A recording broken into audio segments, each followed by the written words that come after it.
Memandang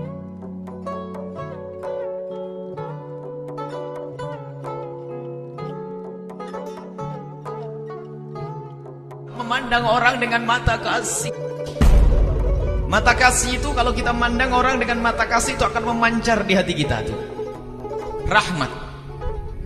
Memandang orang dengan mata kasih termasuk, mohon maaf, kalau kita melihat pelacur, kalau melihat pemabuk, atau melihat penjudi, lihat, pandanglah mereka dengan mata kasih. Awas jangan memandang mereka dengan mata merendahkan, karena bisa saja Allah rubah dia di posisi kita, kita di posisi dia. Sebab belum final, belum sakaratul maut, masih mungkin berubah.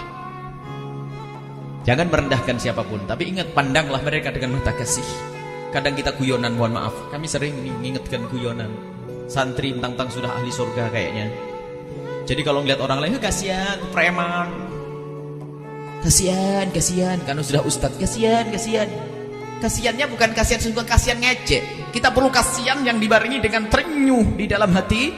Kemudian kita menengadah ke tangan, ya Allah itu kok preman, ya Allah jarang sholat, ya Allah satu sholat yang ditinggalkan bisa menjadi sebab masuk neraka. Kami mohon ya Allah berikan kesadaran dia, ya Allah berikan kesadaran, ya Allah ampuni dia. Allah. Bukan merendahkan.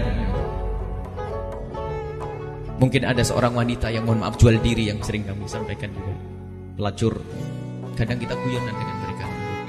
Mobil diberhentikan. Pernah kita suatu ketika dengan rombongan, ya rombongan santri, tiba-tiba lewat sebuah terminal kok alun-alun waktu itu. Kami tidak sadar, kami setengah tidur begitu, tiba-tiba berhenti. Kenapa berhenti?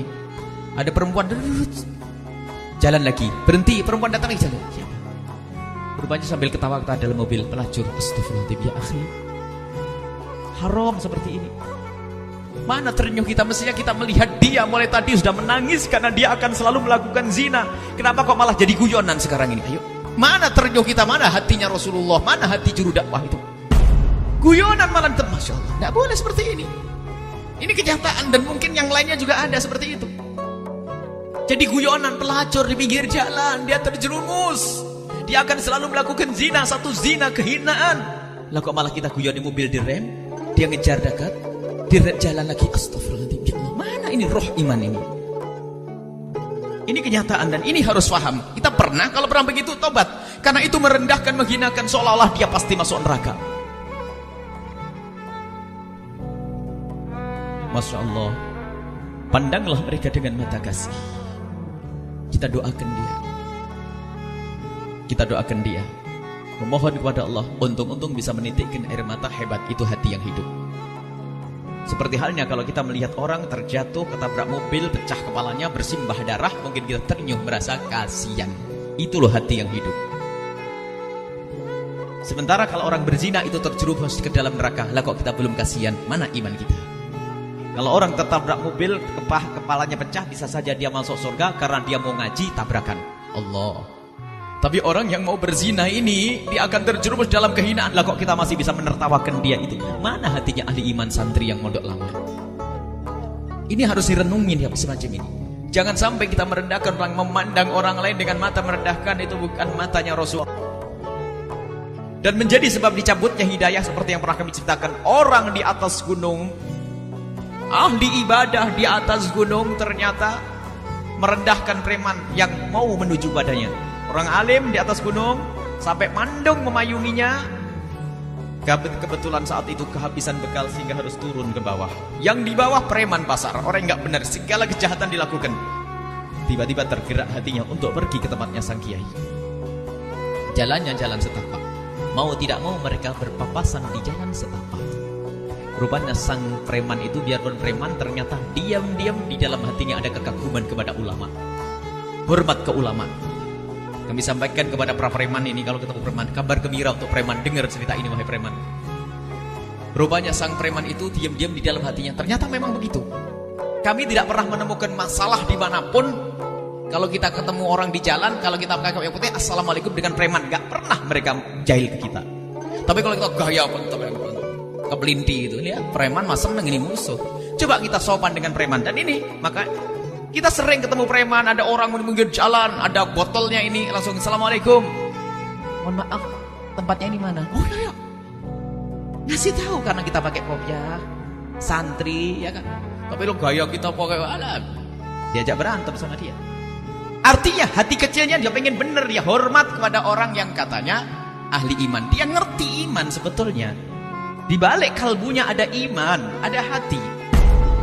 Lah preman itu ternyata naik ke atas gunung, ingin mencari sang kiai. Tujuannya adalah minta doa atau minta petuah. Sang kiai turun ke bawah mau belanja karena bahan makanannya sudah habis. Berpapasan ketemu di jalan setapak. Ternyata di saat seperti itu sang preman gemeteran ketakutan. Astagfirullahaladzim, nasib bener saya ini kok orang jelek-jelek bener. Mau ketemu kiai kok pas kiai turun. Husnudzon masih. Kok pas kiai turun, berarti kayaknya kiai itu dijaga oleh Allah, nggak boleh ketemu orang kotor kayak saya. Duduk di jalan setapak dia, minggir dan tidak bisa bertutur sepatah kata pun, sambil memberikan isyarat kepada sang kiai, monggo kiai. Kiai melihat sang preman sudah, ini sih orang jahat yang ada di pasar tuh, mau kemana dia? Apalagi waktu premannya mengatakan mangga, monggo silahkan, itu langsung sang kiai lebih bangga lagi. Memang pantas aku kamu gitu kan. Lewati begitu saja, dilangkai sang preman. Setelah sang preman dilangkai, sang preman melihat sang kiai dengan mata kagum. Kiai hilang dari pandangannya, tapi tidak hilang dari hatinya. Terus apa yang disabdakan Nabi, lihat. Seorang kiai yang katanya ahli ibadah, mendung pun kalau dia berjalan memayunginya. Ternyata gara-gara merendahkan sang preman, mulai hari itu dicabut hidayahnya oleh Allah. Sementara sang preman, lihat, karena ada kecintaan kepada ulama, lah ini kunci.